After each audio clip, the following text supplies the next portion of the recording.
नमस्कार दोस्तों, आधार क्लासेस के ऑनलाइन प्लेटफॉर्म पे आपका हार्दिक स्वागत है। अभी राजस्थान कर्मचारी चयन बोर्ड आयोग ने एक नोटिस जारी किया है।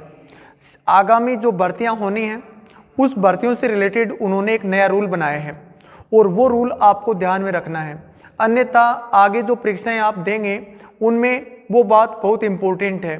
वो रूल ये है कि जैसे एक क्वेश्चन आता है उसमें 4 विकल्प आते हैं, अब 5वां विकल्प भी दिया गया है कि आपने ये क्वेश्चन सोल्व नहीं किया। ई option A B C D 4 option तो ऑलरेडी आ रहे थे। मान लीजिए उस क्वेश्चन का कोई भी उत्तर नहीं करना चाहते तो आप ई ऑप्शन भरेंगे। अगर आप ई नहीं भरेंगे तो आपके 1/3 मार्क्स काट लिए जाएंगे। ऐसा जो रूल आया है अभी कौन कौन सी भर्तियों पे नियम लागू होगा तो ये हम शॉर्ट में आपको बता रहे हैं, पूरा वीडियो ध्यान से देखिए।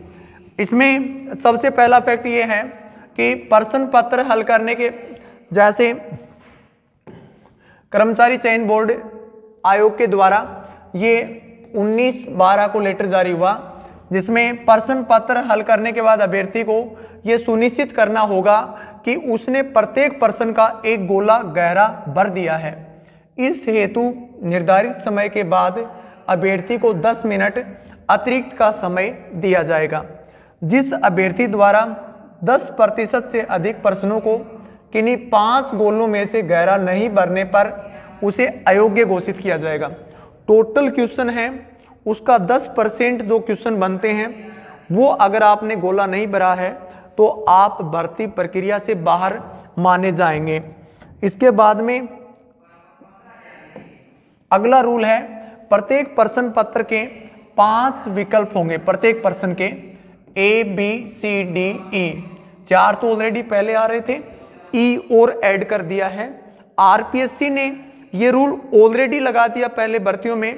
अब राजस्थान राज्य कर्मचारी चयन बोर्ड जो है उसकी भर्तियों में भी ये रूल लागू हो गया है। उनमें से अभ्यर्थी को केवल एक विकल्प को नीले बॉल पेन से गहरा गोल उत्तर पुस्तिका में सही उत्तर दर्शाने हेतु करना होगा। कहने का मतलब आपको वो क्वेश्चन नहीं आ रहा तो आप ई ऑप्शन डेफिनेटली भरेंगे। अगर ऐसा नहीं करते हैं तो प्रत्येक प्रश्न के लिए विकल्पों में से एक ऑप्शन भरना अनिवार्य है। अगर आप ऐसा नहीं कर रहे हैं तो 1/3 अंक काट लिए जाएंगे। कहने का मतलब हुआ कि जो 5वां विकल्प दिया गया है उसके लिए 10 मिनट का एक्स्ट्रा टाइम दिया जाएगा। दूसरा, अगर आप ऐसा नहीं करेंगे तो आपके जो टोटल नंबर आए हैं उसमें से 1/3 नंबर काट लिए जाएंगे।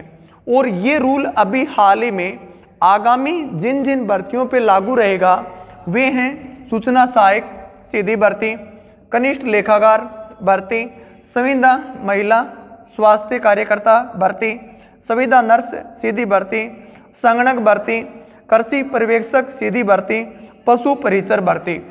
पशु परिचर भर्ती को लेकर के काफी अभ्यर्थियों के दिमाग में ऐसा विचार चल रहा था कि ये दोबारा ऑनलाइन फॉर्म आएंगे या नहीं आएंगे। तो इस नोटिस में ये बात भी क्लियर हो गई है कि पशु परिचर भर्ती जो है उसके ऑनलाइन फॉर्म जल्द ही प्रारंभ होने वाले हैं। ये भर्ती अप्रैल से जून के मध्य होने वाली है। तो ये 5वां जो विकल्प था उसके बारे में हमने बातें जानी और आपको अभी आगामी जो परीक्षाएं हैं उनमें ये रूल लागू करना है। धन्यवाद।